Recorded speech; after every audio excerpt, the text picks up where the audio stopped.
All right, HyROX fan. It's your self-appointed coach and fellow participant here to give you kind of a double-edged update on what I'm thinking about in regards to HyROX. HyROX here at the gym is part of like programming, how it's going to flow starting next week. The changes specifically with that, seeing as how we've all signed up to compete at a HyROX event. I want to make sure you know where my brain's at to make sure we are very effective and prepared for this event. So I need to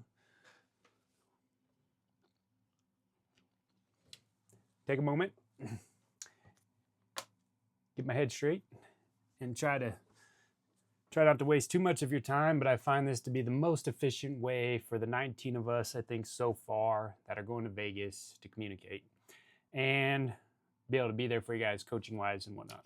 So first off, let's talk about the event logistics and Vegas whatnot. I'm of the understanding or of the assumption that most of us are adults and we already have our plans and for travel and stay organized. Me personally, I'm flying down with JP on Southwest. We're flying down in the morning on Friday and we're flying back midday on Sunday. And then we're staying at the Mandalay Bay. Right? So if you guys got questions, I probably suggest I've done events in the past where I didn't stay close to the event and wished I would have like paid the extra money back then. One example, Wadapalooza. We ended up booking a hotel that was saved some money, but is a little bit further away. And it didn't really work out for the athletes. And we ended up having to change hotels so we can get back to the hotel, blah, blah, blah, between events, whatever. The cool thing is with HyROX, we're all competing it's one workout. It's not like the CrossFit events that I've been to in the past, helped coached and supported and whatnot, where you have athletes competing in multiple events across multiple days. That is a whole nother animal. So if you do stay off site, it is pretty simple to come to your event. I am planning on staying and supporting you guys, coaching, helping out as your self-appointed coach through Sunday when our plane comes back. I don't think anybody is competing Sunday night. I think the last group of people, I need to get everybody's divisions they signed up for, and I get that organized so I know what division people are in. But based on what I know of everybody's division right now, the last couple people will be competing Sunday morning. So I should be able to be present and around to help through the entire double-edged people competing. If you are somebody that's competing Sunday night, it's my apologies, but plane tickets and getting ready for Monday, kids' school and all this stuff, it made more sense. I need to get back a little earlier on Sunday. So that goes for me, JP, and myself. That's kind of the plan. As far as travel logistics, if you guys need help, but based on the list of people, you're all experienced adults. I think you got it covered. I do not have any group pricing on anything, nothing. I just booked through Southwest and called it a day. That's what I did. So next, we got a training cycle.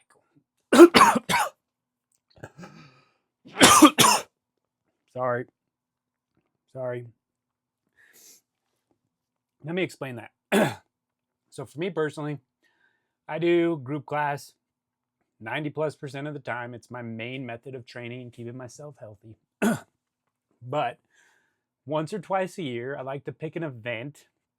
Sometimes it's a hero workout. Sometimes it's something like this. Sometimes it's a partner CrossFit competition. Although I haven't done those in a really long time because, to be honest, where I'm at in my life right now, I don't have the desire to be competing at something 3 days in a row. That requires me to have a full week or two of recovery afterwards with just where I'm at in my life right now. So this kind of event that we are gearing up for happens to fit something I enjoy doing, and creating a training cycle for myself personally that I'm also going to share with you guys, my mindset there and what that means. So we're about roughly 10, 11 weeks out. Okay, that's a perfect block of time. All of us that are going down, I do believe everybody in the list has a great base of fitness, right? We're not starting from the couch. Nobody in the list is starting from the couch. Now, that's a whole nother animal. The beauty of this event is it's doable. It's very doable.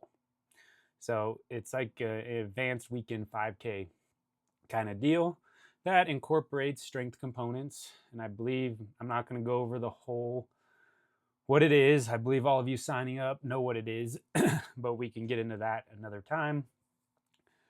Yeah, combining strength and a lot of running. Okay. So I've recently completed the HyROX coaching certification. We are an official HyROX affiliate. If you didn't know that, I believe you know that. And it's interesting. HyROX is a business model in this event. Brilliant. Absolutely brilliant. I think from what I've seen of it, they do a great job running it. It's run very well. It's well organized, well planned, well structured. The event seems like a party. Lots of positive energy, lots of cool things. So, you know where I was going with that. But either way, so we got training. Okay, none of you are coming off the couch. All of you are pretty fit. You know, you got a great base of fitness that we're starting with. Oh, I finished the coaching deal and whatnot. As I dove into that and dove into more of the like pro division, what our standards people are hitting for various deals as far as strength, rowing, skiing standards, running standards, and just looking at the different divisions and so forth, I came to the conclusion that our base fitness and strength as a whole is pretty rock solid. I believe everybody on this list has a great base of strength to handle the strengths components of this event. Myself and JP, not to pat our own backs, but we're arguably too strong for the event. And the big hole that I see for myself, I know some of you run way more than I do, for myself is running. And everything I've read about CrossFitters doing the HyROX is running is the biggest hole for them, which makes sense. I mean, this is 8 kilometers of running, which can't remember the exact mileage. It's just under 5 miles, so it's 4.97 miles. And as you know, it's 1 kilometer at a time, which is 0.62. Let's make sure I'm saying that right.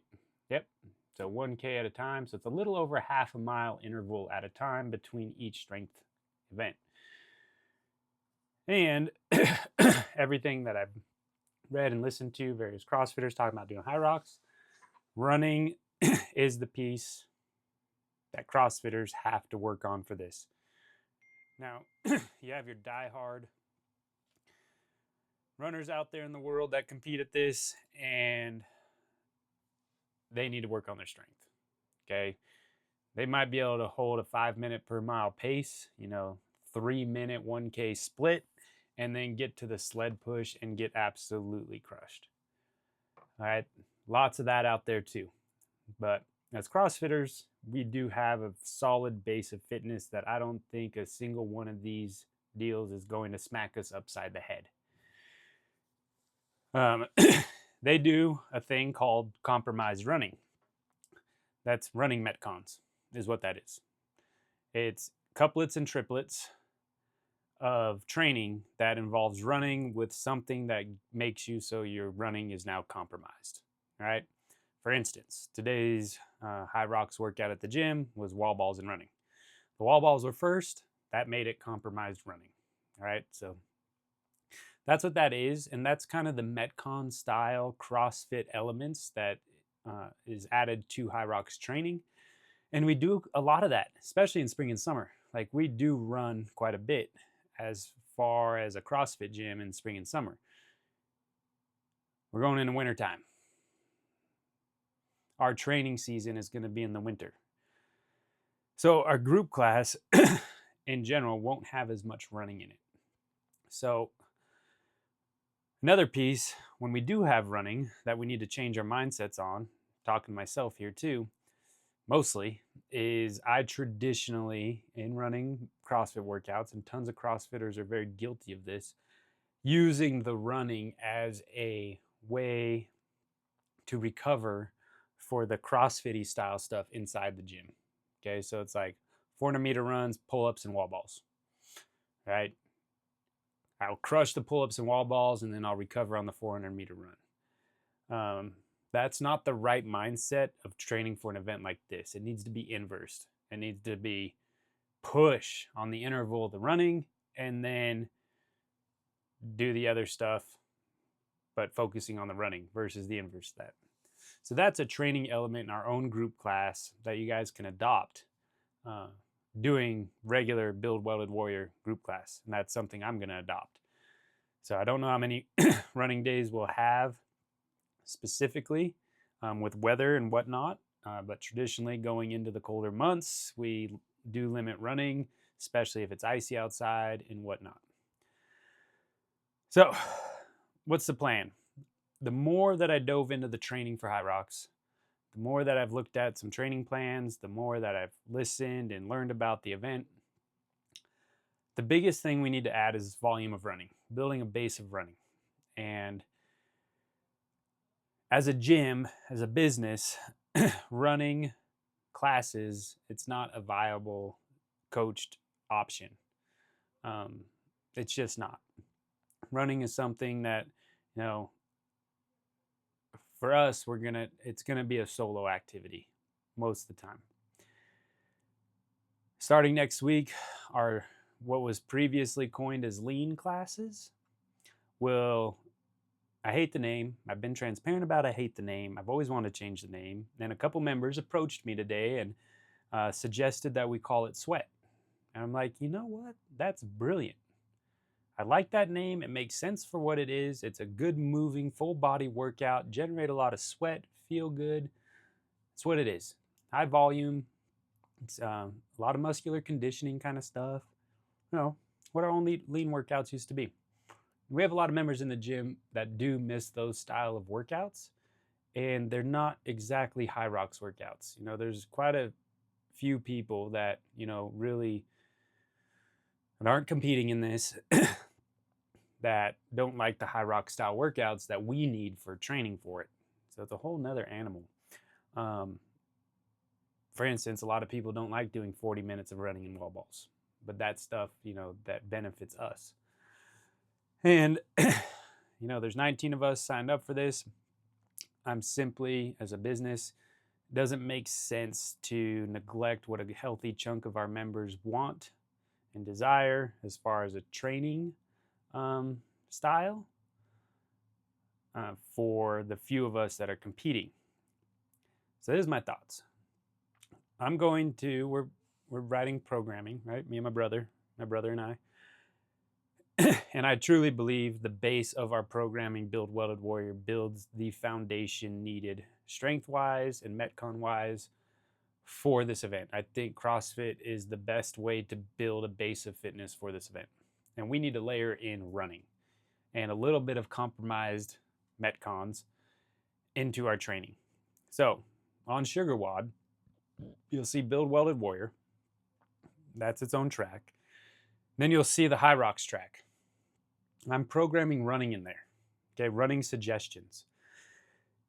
Now, all of you are at a different place probably in your running experience. I know a few people on this list that run quite a bit. There's one or two people training right now for a marathon. So their running needs might be different than somebody else's running needs. So I'm putting in general intervals and zone 2 accumulation as ideas for you guys to train off of. Now, here's where it comes in as a coach. Talk to me about it. We can set up a time, sit down, go over where you think your holes in your fitness are, how running's feeling. and I can help guide that for you and give you suggestions on how to approach your running each week and what you should focus on. I mean, if you're comfortable going out for a 2-hour run at a 10, 12 minute per mile pace, if you have that capacity, then we're going to want to work on more speed work, um, and so forth.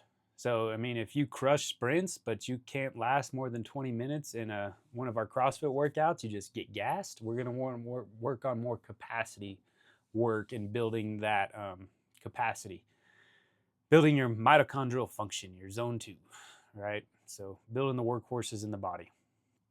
Again, another variable of this, if you're doing partner, sitting down, I'm happy to sit down with you and your partner and kind of strategize training, how you guys can train together, and make sure you understand the partner approach to this.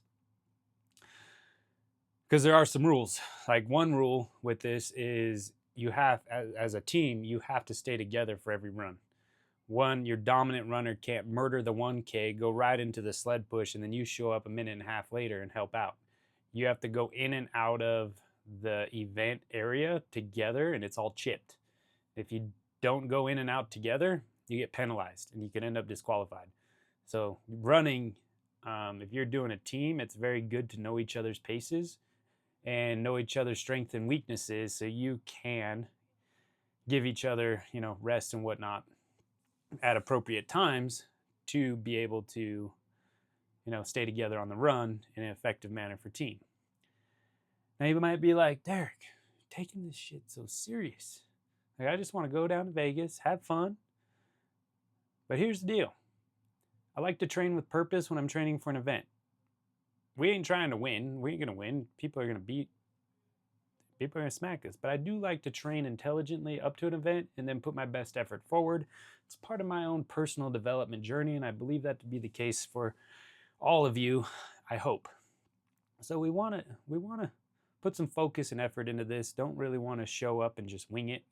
I wouldn't suggest that. Let's get something out of this. Let's move ourselves forward in a positive direction with this. So the training cycle leading up to it, being intentional and purposeful, helps build that and moves us forward. So I want to be there for you guys as a coach. And we can set up, like I said, we can set up times, go over training, approaches to training, kind of how you should think about it. I'm going to go over real quick how I approach training personally, how JP and I are communicating on training, and so forth. So let's talk about a week of training. I'm the gym owner. I easily budget 2 hours per day for my own training. I have for the last 2 years. Like 7 a.m. to roughly 9 a.m. is my training time. All right. I know not everybody has that kind of time, and it's not practical. So we can sit down and go over specificity. I really struggle with that word for each one of you and where I think you should fit in a little extra when you can. Happy to do that. JP and I happen to be very comparable athletes. We are pretty equal at damn near everything. And which is going to make this event fun, but it's also going to hurt. Now, not one of us gets to kind of back off while the other one kind of struggles. So with that, we're both training about the same. And one of the ways we're accumulating more zone 2 time, we're doing compromised intervals, which is HyROX programming and or group class, and we do group class. Okay. I plan on doing the Build Welded Warrior program 4 to 5 days per week like I normally do, and layer in running within that. So next week's programming, got it laid out here. I do plan on participating in the Build Welded Warrior program Monday through Friday. And then I got 4 HyROX. Call them HyROX solo because I don't want people to assume that they're being done in class. We are not running these in class. They're running intervals. They're zone 2 accumulation, and I have suggestions in there on whether you should do it with work some machines in there for your zone 2 accumulation and whatnot. Me personally, I like to get 2 hours of accumulated time in zone 2 each week. That's something I personally have been doing for a couple years now, And it's all stuff outside of class, with the bulk of it being on what I call low intensity days or the weekend. What is zone two? Get yourself a heart rate monitor, chest strap. I use Whoop or my Apple Watch. Well, I use both, but having a heart rate monitor guide your training is very valuable. Zone two is one of the best ways to build your work capacity up and being able to recover from it for the next day. High intensity training is awesome, drives amazing results. It's great, but too much high intensity and high volume leads to broken down bodies and not good recovery. So, being very intelligent to how we approach this training is imperative. Me personally, 1 day per week, maybe two, depending on how I feel. I like to have a high intensity, high volume day 1 day per week. That's a day where typically you'll see me do maybe welded and warrior and a running workout, all in the same day. Approximately 2 hours of training. And I like 1 day a week of that on a day that I feel really good. Another thing about me with my training is I train based on how I feel. Okay, I could put this whole training plan together and kids don't sleep one night. Somebody's sick. I don't feel good. Whatever it might be. We all have things that pop up and throw off our days. I do not force the training plan when I'm not feeling it. Doesn't mean I don't do any training, but that things might move around. If I have a plan next Tuesday that's going to be a high volume, high intensity, and for whatever reason the night before everything goes to shit, or I went a little too hard the day before and it hit me a lot more than I expected, I will pivot that the next day. I will make the game time decision the next day, call the audible on my training, and purposely adjust it. Right? Sometimes it's ended up being full rest days. Okay. I use Whoop to help kind of guide that, but ultimately it's based on how I feel after a warm up. Go out, get warm. If I'm not feeling it and it's supposed to be running intervals and it just feels like garbage, I do not push them. I will back off and do some zone two and might switch from running to a bike for zone two. It just depends. It just depends. This is part of, what you call training experience, that you start learning your body. And with that, there are key points to my week of training that I want to make sure I get, right? So for instance, during this training cycle, a couple things I want to make sure I get each week. I want to make sure I get 2+ hours of zone two running, and I get at least 1 or 2 good compromised interval workouts that are 45, anywhere from 30 minutes to 60 minutes long. They're interval workouts that you're pushing hard efforts, and they're compromised, so they're metcons, they're combined with lunges or wall balls or something, and either rowing, skiing, running. I'm personally going to lean towards more running on those, but 1 or 2 of those per week and 2 hours of zone two accumulation in zone two each week. So those are my staples, because right now, knowing that I have the strength to complete all the strength requirements, my goal is to kind of maintain strength the best I can and focus on my weakness, which is running capacity.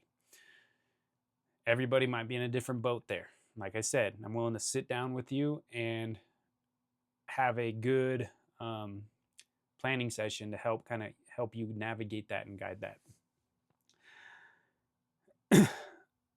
What do I mean by zone two accumulation? So I go by zone two time that my heart rate is in my zone two, which is roughly 140 to 155.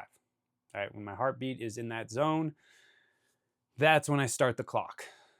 Okay, because you can go for a 20-minute run, but only 10 minutes of it's actually in zone two. Because a lot of times it takes you a little while to get your heart rate ramped up into the zone. So there are multiple ways to approach this.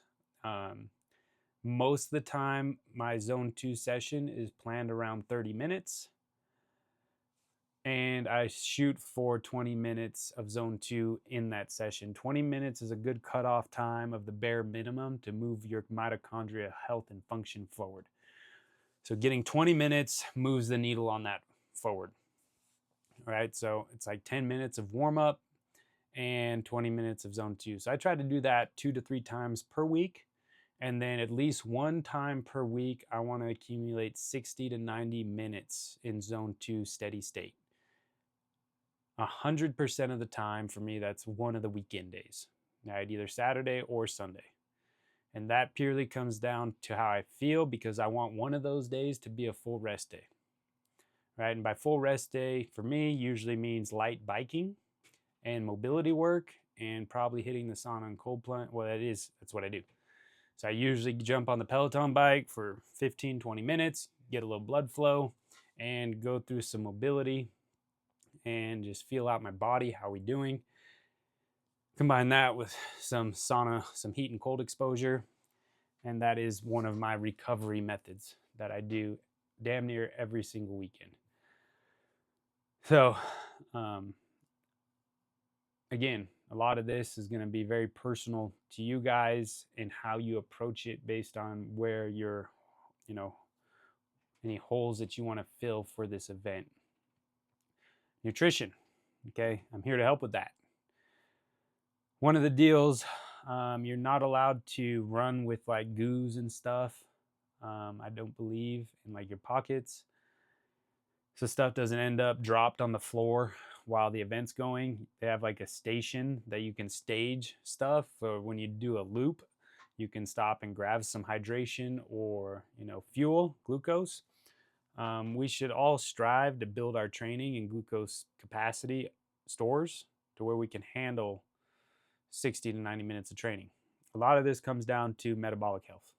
All right, our body's ability to function and use fat as fuel, and the amount of muscle mass we have that can have stored glucose and to properly fuel up for a 60, 90 minute event to make sure those glucose muscle stores are topped off going into event, liver's topped off, and we are ready for a 60 to 90 minute of pretty high intensity work, right? There's a high probability my heart rate will probably run an average of 175-ish for the entire hour 15 that we plan on taking to complete this. So glucose, your body's going to use it. So nutrition, training is important. And I bring this up because nutrition wise, you want to eat and fuel the way you're going to fuel in the event. I've seen people have diarrhea during events. I've seen people have major gut disruptions during events. And a lot of time that comes down to you didn't fuel how you train, didn't fuel training that you fueled for the event. So a lot of times people will train, get up to an RTO or get up to a marathon or half marathon, and then the day before they read an article and they buy a bunch of goos that they've never trained with and never ingested during an event. They do that for the first time and it just wrecks them. So you want to get used to using the food that you plan on fueling up for the event in your training, using that in your training. I tend to lead more towards honey, like stingers, honey, fruit, and that's about it. I've traditionally been able to do 60 to 120 minutes of hard effort, properly fueled up the week before for an event where I don't need anything during the event. So training and nutrition leading up to an event is something I'm very happy to sit down with you guys. I will be sharing knowledge in the WhatsApp group and ideas, but I would say a good place to start is your 60 to 90 minutes of zone 2 is get a gauge on how you feel. Do one fasted, do one fueled, as far as like, you may have breakfast and then you go run, because depending on when your event is during the day, JP and I happen to go Sunday night. I'm not going to fast up until that event. Like, I'm going to be fueling up to it. So I don't, how I eat leading up to an evening event would be different than if it was a morning event. So I hope what I said there makes sense. So on the weekends, when you guys have these longer workouts and these longer runs, it's a good place to practice fueling and seeing how you feel. If you feel like you're bonking hard 30 to 30 minutes in on a 60 to 90 minute zone 2 run, it's a good time to play with. Does a little glucose help during that. Also play with, how was our fueling before it? Do I need more carbohydrates the day before? Do I need more carbohydrates throughout the week? These are other things to keep your mind engaged on as we're training. Because when I'm ramping up training volume like I'm going to for this, my carbohydrate intake goes up dramatically. Right? Recovery from training volume and intensity, you have to replenish carbohydrates or your muscles are not going to recover. So, for instance, today was a high intensity, high volume day for me. I probably increased my carbohydrates close to 200 grams more than normal. All right? Double what I normally would take in a day. Right? And a lot of this is just very individual and how you feel, how you recover, and you have to play with it. So if you're training hard and you don't feel like you're recovering, two days of training and day 3 gets there and you're beat down, there's probably a good chance that a nutrition sleep issue is going on. And you're going to want to learn that, rectify that, building up training for an event like this. And then testing foods. Something I know that works really, really well for me for a training fuel is oatmeal. It's my main carbohydrate source for training. Typically, almost every single day, Monday through Friday, I have oatmeal with Greek yogurt and protein powder. And that is ingested in me about an hour and a half before training. And it's something that I feel great training having that. And that's just something that I've done personally. I know a lot of people train fasted, and you have to account for your calorie intake afterwards. Everybody's different. If you enjoy training fasted, feel good training fasted, keep doing that, but just make sure you're accounting for calorie intake for increased volume in training. Right? So if we're doing some group class and stacking in extra running workouts, we need to keep tabs on a recovery, how we're feeling and how we're fueling properly for that. And that fuel source is most likely going to be an increase in carbohydrates. My protein intake stays consistent. I do not increase my protein anymore for heavy training times versus, periods of my life that is less training. August and September was less training for me. So now I'm getting back into heavier training. Protein's staying the same still, but carbohydrates are going to go up. So there's 2 cents there. Again, happy to meet with you guys and go over any of this with you on an individual basis. What else? Yeah, invest in a heart rate monitor. Use it. Start learning your body. I truly believe, slow recap, that our Build Welded Warrior group class CrossFit programming really does build a great base of strength and fitness to meet the requirements for this HyROX event. The only hole that we're going to fill is sled work. We don't do any sled work at all in group class. It's pretty difficult, although I believe it to be a extremely good strength and conditioning exercise. It's low impact, and I love sled work. But as far as a class setting, it's not something we've done. And we are going to be fixing that. I think it would be great to expose all of our members, not just the people doing HyROX, to more sled work. And I'm doing some research on sleds that work good indoors. figuring out friction coefficients for weight using a sled on the rubber versus on the turf. So we're training pretty equivalent for sled pushes and sled pulls. I did hang a bunch of rope climbs in the gym. A big piece of that is rope climbs are great for building rope pulls. There's a handful of different techniques for rope pulls on the sled. You know, there's people that all legs, all arms, this and that. We need to test it. So I am planning on getting us together a handful of times on a Saturday. Most likely it'll be a Saturday or Sunday. We can vote on it in the group chat for some simulations where we run either a half HyROX event, you know, where everything's cut in half, and start testing some of this stuff and feeling it out and feeling out the event. You know, we want to go into this, you know, prepared and having some knowledge of how is it going to feel. One of the beauties of CrossFit that I love about CrossFit competitions is when it's the unknown and unknowable, and you show up and you just see what you got and improvise and overcome. I do enjoy that, but this is a standardized event. That's part of their whole model, is it being a standardized event. So it would be advantageous for us to test it, whether it be a full HyROX on some of the weekends or partials, or just some really gross compromised running kind of workouts. And I plan on us being able to really test sled work in those, but we are getting sleds. I'm just looking at which ones to buy to incorporate it in our regular group class programming, probably a couple times per month, both sled pushes and sled pulls. So we will start getting more volume on the sleds in class in general.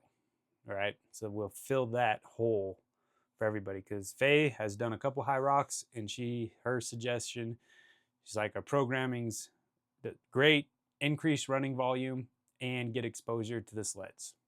So that's what we got to do. So we're going to do that. Again, I'm going to use the WhatsApp deal for most of our communication. I don't want it to become a place of annoyance where there's 10,000 text messages in there a day and this and that. I want it to be, you know, I guess, tactical in usage. If you have a question, somebody else might have the same question. It's advantageous to throw it up in there. If you have something that's, you know, private to you, by all means, I think all of you guys have my cell phone number. Reach out to me anytime. Here to help. But I will be using that as a place to, you know, communicate generally with all of us going down there on various aspects of training, nutrition, and yeah, things around this event. I am getting shirts made for us, probably headbands. You know, we're gonna embrace the culture. Yeah, we're gonna look the part. So I'm gonna get us dialed in with some swag for the event. So I'll need to be getting your guys' shirt sizes once we get a little design drawn up, and so we got that, and yeah, that's about it. I think that's it. Wasted 45 minutes of your guys's. I will take the transcript, condense down key points of this. If you don't want to listen to it all, I'll post this to YouTube. And if you're watching it, you know you got the link because you're watching it. So I say these kinds of things in these videos so the transcript picks it up, and when I put the transcript in the AI, it grabs it. So when you're reading the deal, you'll see the link, or see the recommendation for the link. And just trying to think anything else right now. This is a training cycle. We're running it up until the event. I'm planning on, based on how this goes and how everybody, you know, has fun, and if it's a good time, and is as a community and a gym and a group of people, I'm leaning towards, I'm planning on competing at one formal HyROX event per year, maybe two, but for sure one. It's a good target goal to have a training cycle for, and I do plan on running probably and overseeing maybe 3 training cycles that are HyROX oriented training cycles throughout the year. All right, so that's about 8 to 12 week blocks, one every 4 months. It's kind of my thought process right now. So year round, we'll be getting our base fitness and group class. And then if we want to focus on some HyROX oriented stuff, there's lots of events and people can be going to many events. I personally plan on doing what we're doing right now and doing one of the West Coast deals per year, as long as it's something, we're all still interested in and we enjoy based on this first one. So I'm looking forward to it. I do think it's going to be a great time, and I really, I'm excited. I hope you guys are too. So again, reach out. I'm also going to post a link to my Calendly calendar where you guys can book appointments with me and we can sit down, in a private setting, go over your stuff if that's something you're interested in. You guys might be wondering, how much am I charging for this? Nothing. Not right now anyways. This group, we're just feeling out everything, right? And I'm putting my best effort in as an athlete and as a coach to make sure that we we get something out of it. I want to make sure that our training cycle for this and our intention going up into the event and at the event, it's something, the whole experience is something we're proud of. So that's, I'm taking something me personally, and I want to bring it with all of you guys, and I want us to do this together. I value training cycles for events. It can either help break if you're having some motivation issues, or you feel stuck in your training, you feel like it's like purposeless.